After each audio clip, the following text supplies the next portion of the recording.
So I wanted to talk about something that I think is important to all of us as we go about our day-to-day lives. And this is this image of learning that I think is perhaps can be improved and is perhaps not necessarily healthy, I think, for human behavior. And this is the image that we have.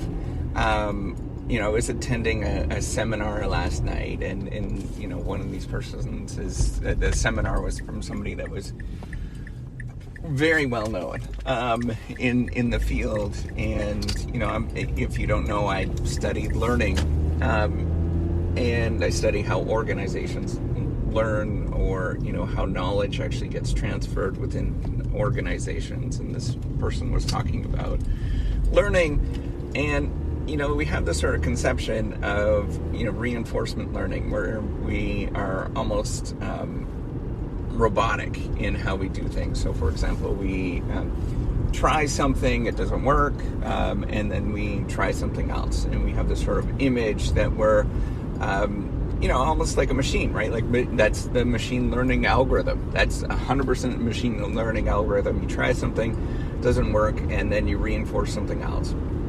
And you repeatedly do that over and over and over again. And that's one conceptualization that I think is learning. But, for me, I don't think that this is telling the whole story. And I think it is really important to understanding, what is going on within learning. And a big thing is thinking about how people understand failure, right? Success is a wonderful thing. Everybody sort of wants success, and it's a beautiful thing, right? It's easy to deal with this, but failure is very hard to deal with, and it is very tricky, and it goes into many different areas of how we feel about being human, the emotional impact of things. And that's because it is an emotional thing, right? We come to terms with our, identity, or we come to terms with who we feel and how we interpret ourselves. And it is not entirely clear how this works out. And I think that this is how we understand failure, how we make sense of, dealing with failure. It is incredibly important. So first of all, I am uneasy with this terminology, and that's because it is very weighted, and I don't like, actually, and I'm coming to terms with, I don't like this idea of failure. And I think a better way to perceive what we do is, bumbling, or playing.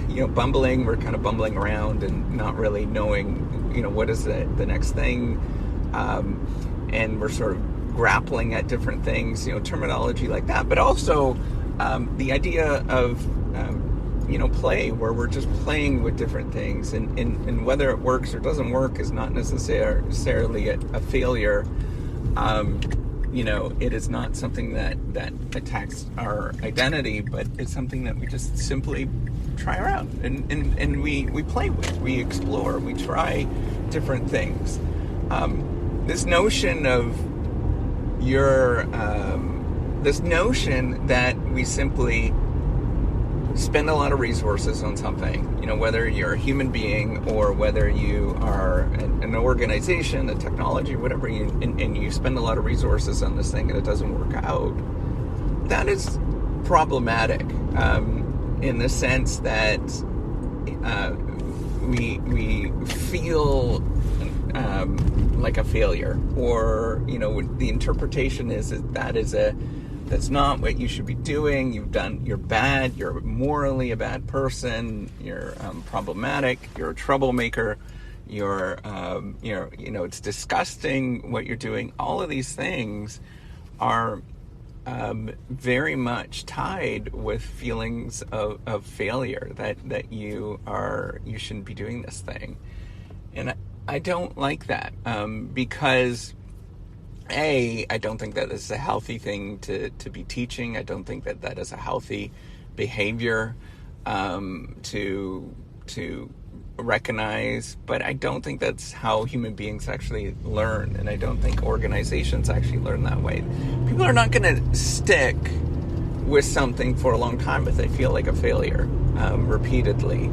If their identity is tied with the fact that they feel like a failure, they're not going to continue with this thing. They're gonna stop. And those people that actually continue with it, they're either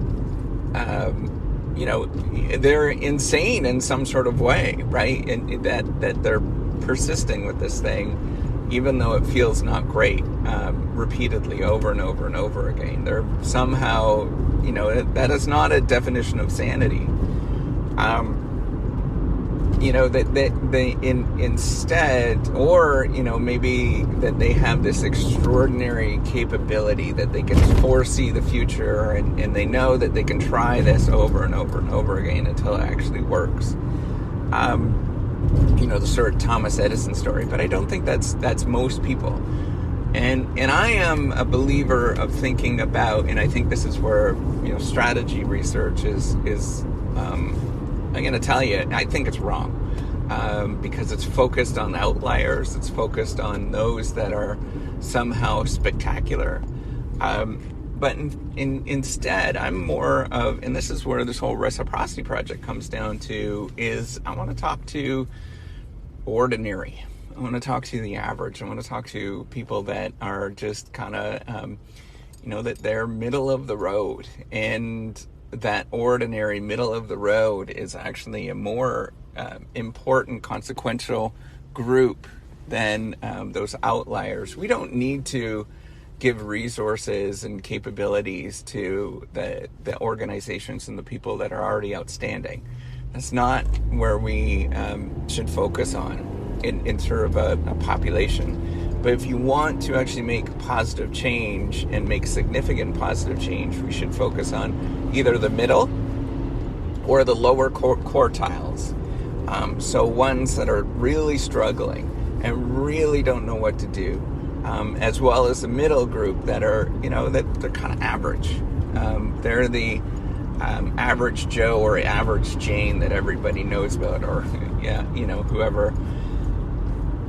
Those groups are the ones that I think are going to have the largest growth potential and the largest impact of giving resources to. So that's why I actually want to reach out. That's, part of this whole reciprocity project is coming to realization, oh crap, what we do in higher education and MBA programs and all that kind of stuff is really focused on the elite of the elite. And that's not me.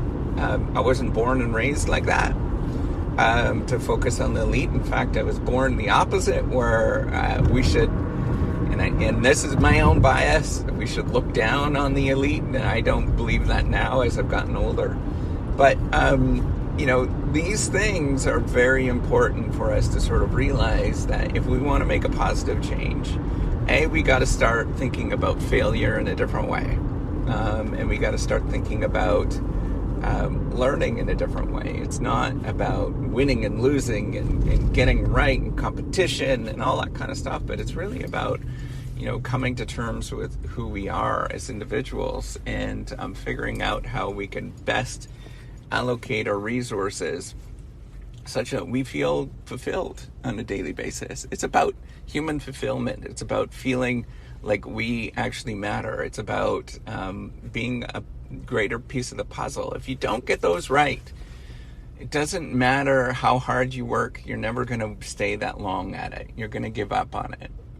You really are going to give up at it. You have to figure out, what is it that I feel great about that allows me to keep going with this thing? And if I don't feel great about it, then hey, let's try something different. Let's go towards something that I feel great about. And then also, it's about figuring out, not at the higher upper echelons and having that impact there, but it's about the average Joe and making an impact on the average Joe and having them come to terms with, I can do a little better with who I am, or average Jane, and coming to terms with that, that I could do a little better and that is good. Whatever that better looks like. And I don't want to sort of prioritize, performance. I don't like that. But what I want to sort of think about is doing better in, I'm a more fulfilled person. I am tackling things that are that matter to me, and that matter to the world as well.